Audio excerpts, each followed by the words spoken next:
anyways, we're here. It's Friday. It's our 20th show, and we're happy to be out there, and we're glad you're watching. Mike Heath, my associate from Helping Hands Ministry, is roaming the world. I think he's in Central America at an undisclosed location. So we won't have Mike with us today, but we got lots of news, and we got some really good video, which I've been trying to play, but we keep putting it off. But first, Jared Heath, our excellent producer. Jared he's one of my heroes. He doesn't back down to the political correctness. And Jared, we're going to start with Trump and the gay activists who never find a Christian cause that they don't want to bash, because now they're bashing President Trump because he supported Karen Pence for getting a job at a Christian school. Emmanuel Christian School and Emmanuel Bible Christian School, I believe it's called, in Springfield, Virginia. Play the clip from, you guys remember this controversy, right? This is Karen Pence, the vice president's wife, had the audacity to take a job at, brace yourself, a Christian school that, hold on to your seats. This Christian school teaches that sex belongs in marriage between one man and one woman. I know, that's radical stuff. That's hateful. So President Trump talked about this at the National Prayer Breakfast yesterday. Play the clip, Jared. Karen Pence. And by the way, I've gotten to know Karen so well. She is a Marine Corps mom, a tremendous woman, a proud supporter of military families.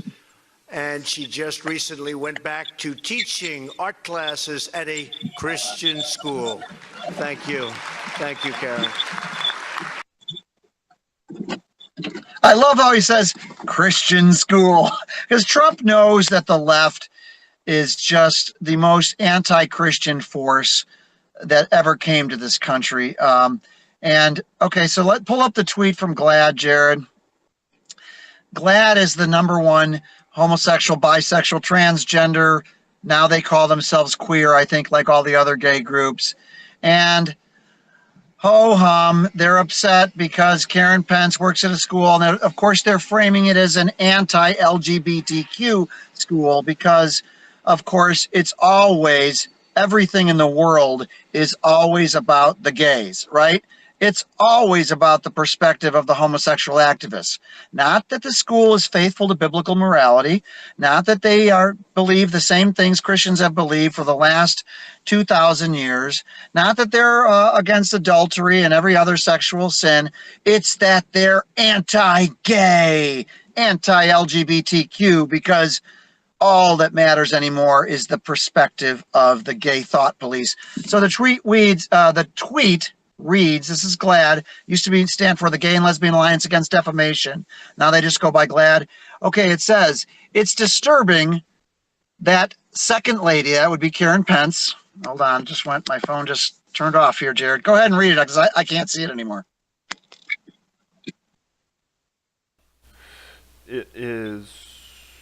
I got it.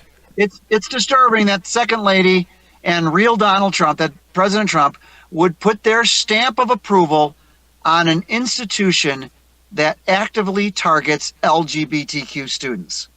Okay, now did you see what they did here, everybody?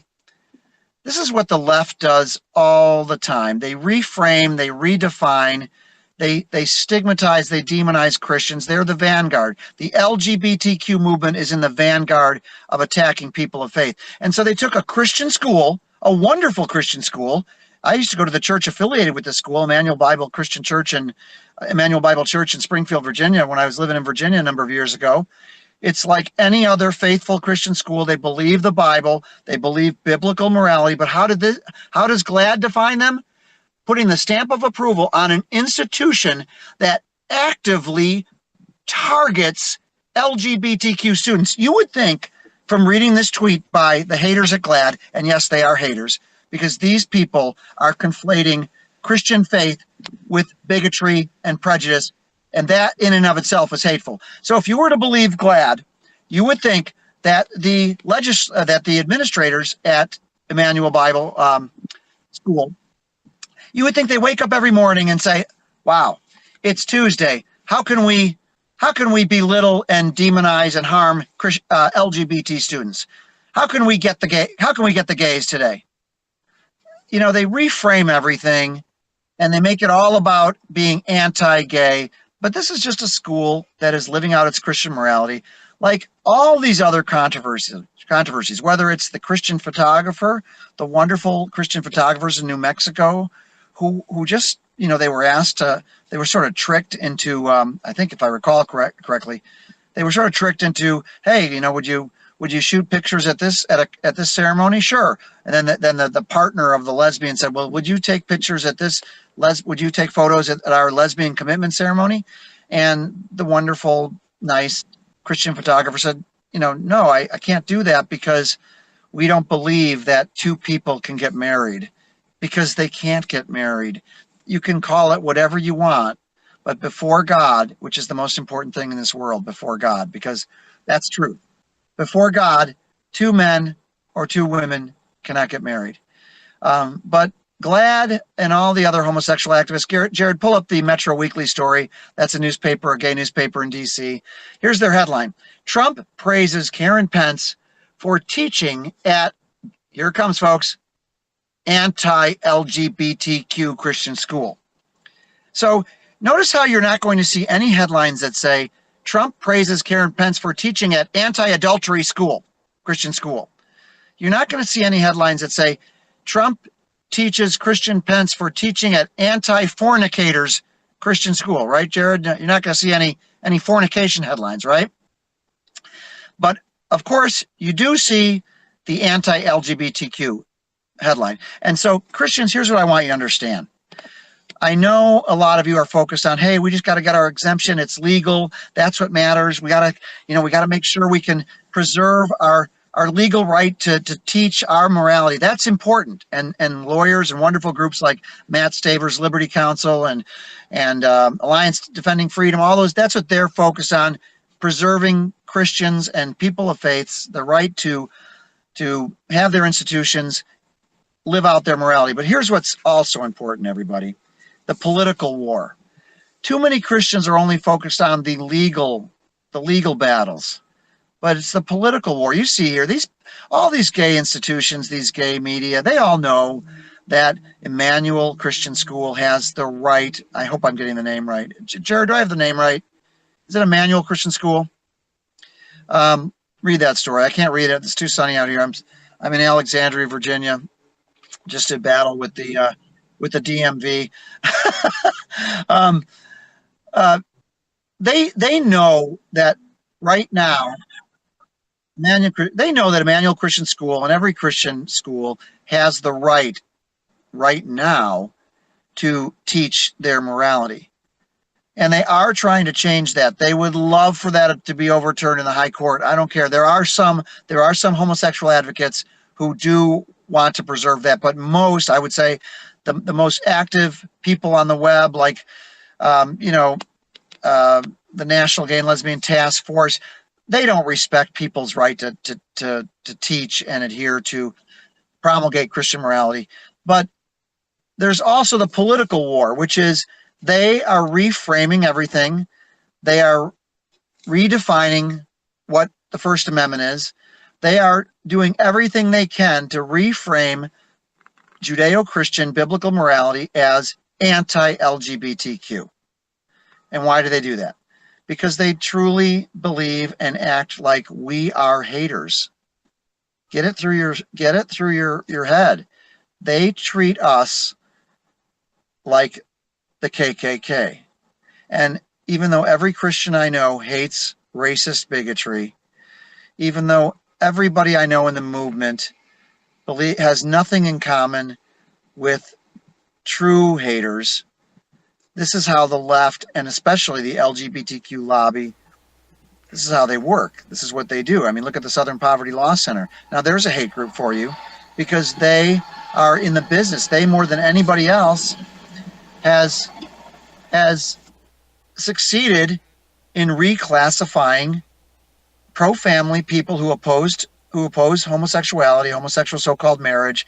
They love people, but they don't believe in that two guys can get married. They don't believe in putting two women on the top of a wedding cake. They don't believe in homosexuals adopting kids, treating that like regular adoption, because, of course, gay adoption intentionally deprives the child of either a mother or a father, and that's not a good thing. And so the left this is what they do. They reclassify their opposition as haters, and then they get the media to buy into their lie. And the media buys it hook, line, and sinker. So many media the Southern Poverty Law Center says this. Look, pull up Americans for Truth on there, Jared. Americans for Truth is on there, the Southern Poverty Law Center's spurious hate map, so-called. And they've got all these great people, wonderful people like Dr. Michelle Cretella, who's the leading, she's a doctor, a pediatrician who is on the cutting edge of debunking all the gender ideology crap. That's what it is. It's crap. I mean, let's be honest, and all these wonderful people, Family Research Council, American Family Association, all these pro-family organizations, which have been around for decades. The Southern Poverty Law Center, the haters over there, they're conniving haters. Southern Poverty Law Center, based in Alabama, Montgomery, Alabama, and they're the hate merchants of our time. But their day is really crumbling, because now they're like the boy who cried wolf. They've labeled so many conservatives haters now that it's all fallen apart, right? I mean, if you believe in ordered immigration, you don't believe in open borders, and you're fighting that, oh, then you're a hater. If you don't believe that radical Islam is good for America and you oppose that, oh, you're a hater. So the Southern Poverty Law Center, I didn't mean to go off on a tangent here, but I'm great at tangents. That's what they're all about, is classifying everybody as a hater. But now the jig is up, because everybody sees, and even the media are starting to see, that the SPLC are just incredible frauds. Once they reported on me, and they mistook me for Paul Cameron, their great research department. There's a story, you can Google it on our website. They put quotes from Paul Cameron, who's not a hater either, but they put him in for me. It's because, oh my goodness, you could just see the SPLC researcher. We've got two homophobes here, and their first name both begins with P. Oh, we'll just mix up those quotes, because the SPLC is a joke, folks. And there's Mark Potok, who's, I would say, a hater himself, because he is, again, he's in the lead. He's smearing all these people as haters. Mark, come on, I'll debate you anytime. We'll see who the real hater is. But they won't debate us, because they're gutless. And but the jig is up. So, whatever you do, don't listen to the SPLC. And if you ever see the media reporting the Family Research Council or Americans for Truth or Dr. Michelle Cretella, and I'm forgetting her acronym right now, but she's wonderful, and we're going to have her on the show. But if you ever see the media with a straight face reporting that such and such is a registered hate group according to the SPLC, call them out on that lie, because it is a lie. And it's the left controlling the media, or the media willingly sucking up to the left, because that's what the media do. And that's what they're going to do in the next election. You're going to see every lie that ever was perpetrated against Trump. You're going to see the media reporting it. Maybe they'll correct it like several days later or something. But, the jig is up, because the American people have caught on. And as I said yesterday, this is Trump's greatest contribution to politics. And I will forever love Trump for doing this, because Trump, unlike the wimp weasel McCain, and I'm sorry, he's passed away, but he was a total weasel politically, John McCain, because he was afraid of the media. He was always trying to get on the media's good side. Hey, I'll do an interview with you in Air Force, in the plane. It wasn't Air Force One. He didn't win. McCain lost. And then you had wimp number two, Mitt Romney, who's now a senator. Mitt, come on. We thought you had Obama beat. You had him on the ropes in the debate. And then what did he do? Oh, that's too tough. Oh, I'm going to pull back. I'm not going to talk about Benghazi. I mean, come on. Mitt blew it. And then Trump comes along. And all the establishment Republicans are scared stiff of Trump. But I mean, Trump's a wild man. I would be scared too, I guess. If I was the head of the RNC, I'd be like, wow, what's Trump going to say today? And Trump said, there was the whole thing with the terrible incident, which they held to the very end of the campaign, where he made the sexual comment when he was like engaged in braggadocious behavior with the guy from what was it, TMZ, and that was ridiculous. But Trump had the guts and the smarts. Trump is very smart because, I mean, how many people have known that the media is our sworn enemy, especially of social conservatives? Of all the people, they hate the social cons. Why? Because the social conservatives are pro-life and they're against the homosexual agenda. And homosexuality is like almost a sacred right now for supporting all things gay and bi and trans. And now there's the all-encompassing word queer, which they use. The media love that. And so Trump came in and he said, you know what? Now, the gay issue is not Trump's issue. And we know that because, like we talked about he's from New York. He was pro-gay all the way. Once he even came out for like something like the Equality Act, which we're opposing now. But that was back then. But Trump was smart enough to know that the media was way out of touch with the American people. And so he came out with his fake news shtick. And it just worked. And everybody now knows that the media is about as reliable as a cheap tent. Maybe one made of paper mache before a thunderstorm. I mean, the media suck. They are so bad. They are fake news half the time. And I could just tick off a number of things in this overall gay agenda. I've been reading a lot of gay history for the last few weeks, and I mean, every step of the way, the media was helping the gay revolution succeed. It started out they were a little calm at first. I mean, there was a time when the New York Times called homosexuals, quote, fairies.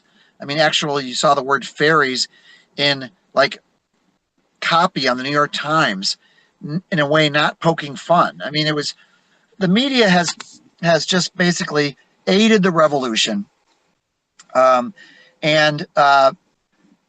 now Trump comes along and says, "Don't believe the media," and so we get to benefit from what Trump has done because now we can start educating people on, hey, here's all the media lies. There was a time when 10%.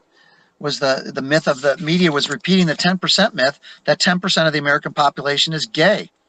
I mean, that was it. Well, I think I've got the name of the guy. I think it was Bruce Voller, who is a homosexual activist who came up with that myth. I'll double check that. Jared, if you have it, pull it up. But it was all a myth designed to exaggerate gay power in society, gay strength. The number of homosexuals obviously wasn't 10%. But they probably were inspired for that by Alfred Kinsey, the sex researcher / pervert, who came up with the research so-called that there he is. This guy's a monster, and we'll be talking a lot about Kinsey over the years because I really plan on having this show for a long time. But Kinsey, Kinsey's research, of course, he interviewed a disproportionate number of homosexual activists, people who liked talking about sex in the 40s. Yeah, that was a lot of people, right? And Kinsey found that 37% of males had engaged in homosexual behavior. 37%? Alfred Kinsey? Come on. So, the media, and Kinsey also, of course, pull up table 34, Jared. That'll be an article on our website. Kinsey got sex research from a pedophile, which is the most disgusting thing I've ever covered in this movement. And it's always mystified me. He actually published data in his book, Sexual Behavior in the Human Male. He published data from a guy who's timing orgasms, so-called, of babies. Okay, there it is. Okay, zero in on that. And if you've got kids, if you're, parents, this is not child friendly, but this actually was published in 1948. This is the father of the sexual revolution. Okay, there it is. Pull it up. What table is that, Jared?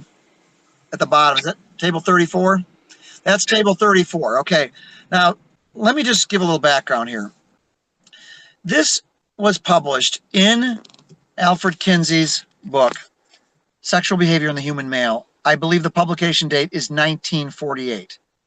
Okay, so there you have it. Jared, on the left is age. Okay, this is number of orgasms is the next field. Time involved, I think, is the next one. It's hard to read because I got the sun in my eyes. And then it goes on to more. Okay, so Jared, you want to read those ages? Yeah, so he starts at 5 months old, number of orgasms 3, time involved, question mark. 11 months old, number of orgasms 10, time involved 1 hour. Okay, let's just stop right there, Jared. So this pervert, pedophile, whatever, whoever supplied this data to Dr. Alfred Kinsey, by the way, his name is still on the Kinsey Institute in Indiana. Gee, can you imagine? The Kinsey Institute? Why are they still naming their institution after a guy who published this book? Okay, so this pedophile, predator, whatever, monster, stimulated an 11-month-old child to, quote, orgasm 10 times in 1 hour? Keep reading, Jared. Yeah. Then the next is 2-year-olds. No, you skipped another 11 month, and then there was another 11 month. Yeah, 11 month, 14 orgasms, 38 minutes, time involved. 38 minutes. Do you get what's going on here, everybody? This guy himself is a monster, and Alfred Kinsey is a monster because look what he calls it at the bottom. Jared, read that. Table 34. Examples of multiple orgasm in pre-adolescent males. Examples of multiple. Yeah, I'm sorry. Some instances of higher frequencies. Oh boy. Okay, examples. Okay, let's just deconstruct this. Examples of multiple orgasm in pre-adolescent males. Right. Wow, there's a euphemism. Pre-adolescent males. We're talking about a baby. And then it goes on all the way up to 14 years. Well, what the heck, Jared? Jared, this is the thing that's always killed me. How was it that our great American media did not expose Alfred Kinsey? He's got a bunch of tables like this in his book. Right. This book was celebrated. This book was the debut, the first ever example of, quote, sexology. This was the first of, the sex research. It was he baited the media so they were all ready when he released his book. It was a huge news story, and they all sucked up to Kinsey, not knowing at the time just how much of a perv he was. And how is it that nobody exposed this monster and this stuff that was in his book? Can you imagine that? Well, it also something to remember with this whole thing is it's kind of like, a friend of mine, he once said not too long ago was, you know how I know what the right thing to do is? I do whatever the opposite the media tells me to do. And this is the same thing. You just look and you see, okay, this guy is a terrible, terrible, terrible human, wicked, evil human being. Okay. Who puts him up on a pedestal as a hero?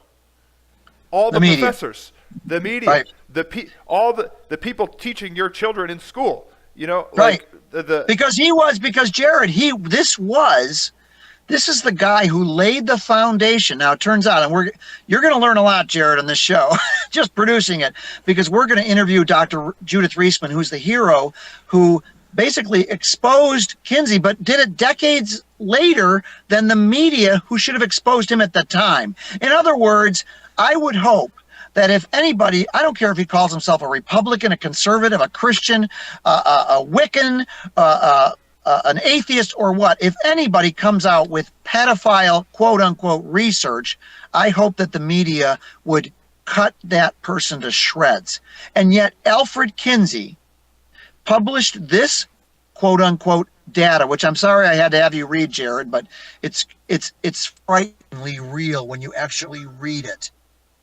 And yet there it is, and it's I'm gonna get this. Okay, well I'm sorry, a call came in, but I'm sorry about that. But when this guy Kinsey has his name on the most prominent sexology institute in the country, the Kinsey Institute of Research, in Indiana of all places, very conservative state, affiliated with the University of Indiana, and we will be calling on them at the very minimum to change the name, because remember, we're in the Me Too movement where there's a heightened concern in the media over sexual abuse. And what could be more abusive than timing the quote unquote orgasms of babies? Come on, Kinsey Institute, change your doggone name. What the heck is this? All right, so we'll have Judith Reisman on. She's written many books about this. Kinsey, Sex and Fraud, I think, was the first. We'll be having her on, and I don't know how I got into this tangent, Jared, but I'm glad I did, because you know what? Sometimes you got to go back and you got to get to the foundations of where it all started, right? And where it all started was Dr. Alfred Kinsey, who started this field, who, by the way, had a homosexual problem himself. He did terrible things to himself, sadomasochistic, quote, experiments. And we will be talking more about that, but you got to go back to the history, because this is a revolution, everybody, and look where it's taken us. Look where it's taken us. We're now celebrating, the left is celebrating drag kids. Little boys young boys who want to follow RuPaul, whom we talked about yesterday. They want to be drag queens. And they're going to gay bars. Their parents are taking them, I guess. And they're going to gay bars, gay nightclubs, and they're getting dollar bills thrown at them. And they're posing with nude, transsexual, confused adult men who want to be play acting as women. I mean, we are in utter LGBTQ chaos, as my friend Stephen Black calls it. We've hit the bottom, and now they want to pass the Equality Act. What? So they can protect against so-called not discrimination. No, they're the discriminators.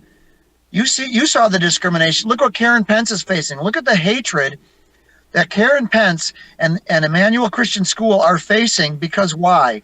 They want to live out their time-tested Judeo-Christian biblical beliefs that they've inherited from centuries upon centuries of Christendom. They want to teach that to children, and yet they're being smeared as anti-Christian bigots and haters. And the SPLC is smearing every Judeo-Christian honoring organization out there, because the reality is they're the haters.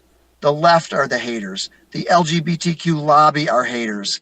People like Wayne Besson and Harry Knox and the head of the Human Rights Campaign and the new leader and the ex-leader of the Human Rights Campaign. They're the haters, because they're in the vanguard of hating on biblical morality. And we love biblical morality because it comes from God himself.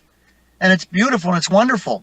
And if we could return to that, maybe we'd have women not sleeping around so much before they get married. They would honor their bodies, and guys would honor women's bodies, and they would honor women by not pushing them into sex before they're married. And guys would not be into so much pornography, and we would not have so much rampant homosexuality, and we would not have so much sexual perversion and transgenderism if we would return to that transcendent, time-tested biblical morality. That's what we need in America. And yet, where are we? We're at this point where the media are helping gays demonize Christian leaders like Karen Pence and Mike Pence. That's where we are, Jared. Right? Well, something to remember too. It's 1:30, and if you want me to do the show people where to go to donate to Americans for Truth. Yeah, but something else to remember on this too is they're not just haters. This is a good versus evil thing. This is the things that are happening have eternal consequences. These these events, this otherwise why would they fight? Otherwise why would they try and get rid of Christianity unless there's a real good reason? And the real You're good right. reason is this is good versus evil, and they are on the Yeah. side of evil. Yes. There's nothing And they Jared- will not do. There's nothing they will not do. And Jared, you know what? I appreciate you saying that. And let me tell you something. You're under 30, right? I'm 30, just about. You're 30. You're almost 30. You're giving me hope because there are so many young people. My daughter always says, "Don't say young people, Dad." Okay, there are people under 40 who are brainwashed on this issue. All they've imbibed over their short life is pro-gay viewpoints, pro-homosexual, now pro-transgender, and our show is all about giving them another perspective. And they don't know about Alfred Kinsey, and they certainly don't know about Table 34. And I would bet that most 99% of Christians have never heard about Alfred Kinsey and Table 34. But we're going to teach it on this show, and anybody who watches our show is going to know this stuff. So, Jared, show them how to give, and also sign up for our newsletter at the corner there. Go to the button on the upper right, donate online. You can click the button. You can give every month. You can sign up to give every month. We need your help. We're all about the truth. Nobody hates anybody here. We love people enough to tell them the whole truth. And the truth is, they need Jesus Christ just like we need Jesus Christ because he paid the price for our sin. So thank God for that we can give the gospel still freely in this country. We will see you next Monday. We've had 1 month of shows, and I hope you're enjoying them. We'll see you on Monday. And remember, it's our duty to defend the truth because it's God's truth, not ours. See you Monday.